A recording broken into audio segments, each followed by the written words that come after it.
What's up YouTube, welcome back to another video on my channel Skotrix, and today as you can see we are back on NBA 2K20, and today I'm going to be breaking down a badge for y'all. I think this is one of the most underrated badges in the game, and that's going to be flexible release. Now I know a lot of people don't really like this badge, but hold on, just hear me out because I'm going to be showing y'all an in-depth breakdown that 2K Labs did of this badge, and I'm going to be giving you my personal experience and opinion on the badge, and then if you still don't like it, or maybe you like it now and I'll just reaffirm your opinion, but if you still don't like it after this, then that's cool, that's your opinion, but just hear me out before you make that decision. So without further ado, let's get it going right here.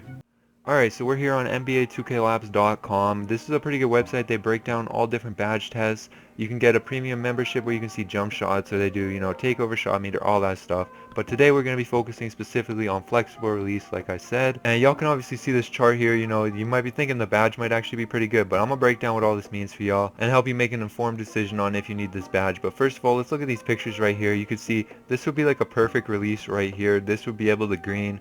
And then this right here is 10 milliseconds outside of the green window. So this one would be this right here on the chart. And 10 milliseconds is not really a lot. That's basically 1/100th of a second. So that's like, it's hard to notice any difference between the timing of this and this. And imagine this bar would be like 6 times smaller if you're using it at your hands. So this gap would be basically invisible. So you might be shooting these and you don't even know. But then we're going to go down to 25 milliseconds right here. That's this on the chart. And then 40 milliseconds. Again, this looks like a lot, but imagine it by your hands, or if you don't even have the bar, you're probably shooting these more than you expect, and that would be this one on the chart right here. So basically what this chart means is if you're releasing perfectly in the green window, this badge will really give you no help. This is all like a rounding error right here. So if you're releasing perfectly, this badge really won't help you.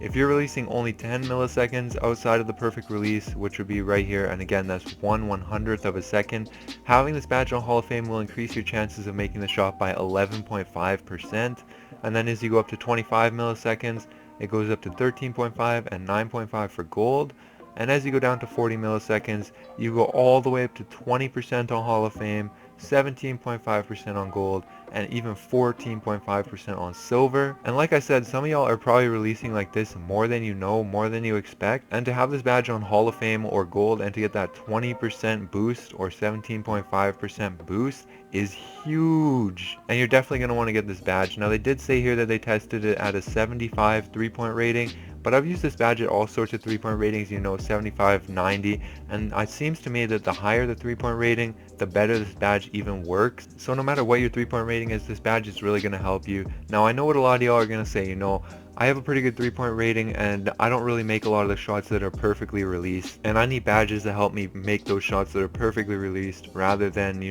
making these shots that are slightly outside of the green window or whatever. But listen, because I'm about to hit y'all with some tough truth. If you have an 83 pointer or higher and you have like Hall of Fame range extender or gold range extender and you have like maybe some hot zones or something, you're gonna hit every single shot that you perfectly release. It's gonna be green. So if you're not greening, it's not really that more badges is gonna help you, it's just that you're not releasing perfectly. Like I said, you might be getting releases like this, and if your bar's at your hand or your bar isn't even on, you probably wouldn't even notice. Even releases like this, with it being so small at your hand, this is really looking like nothing.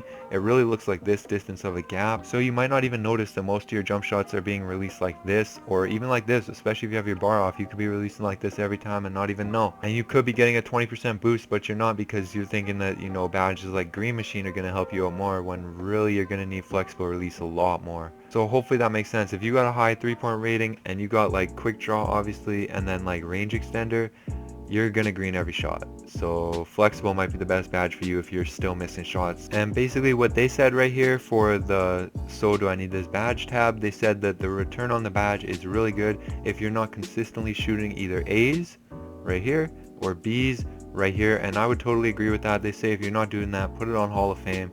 I totally agree with that. I think that's really where you should have it. Even if you're not shooting at least 90% of these and you're shooting mostly these, I mean, the badge gives you a 11.5% boost at Hall of Fame. So I think really, unless you're shooting perfectly every single time, this badge will really help you if you can get it to gold or Hall of Fame. But at the end of the day, it's up to y'all if you want to use this badge or not. I gave you all the data that you'll need to make an informed decision, so now it's up to y'all to decide if you want to use this badge or not. And that's going to be it. Hopefully you guys enjoyed the video. If you did, make sure you like and subscribe to my channel. I'm going to be streaming tonight at around 10:30 Central, so make sure you tune into that if you're still up. If you're not awake, because I know some of y'all will be going to sleep by then, I'm going to be streaming during the day on Saturday all day, so come stop by. I might even be playing with subs. I probably will be, so make sure you come through, stop by, show some love. And also, like I said in my last video, I'm going to be starting my 7 builds in 7 days series on Sunday. So I'm going to have 7 build guides coming next week. Make sure y'all tune into that. And that's really it, y'all. Alright,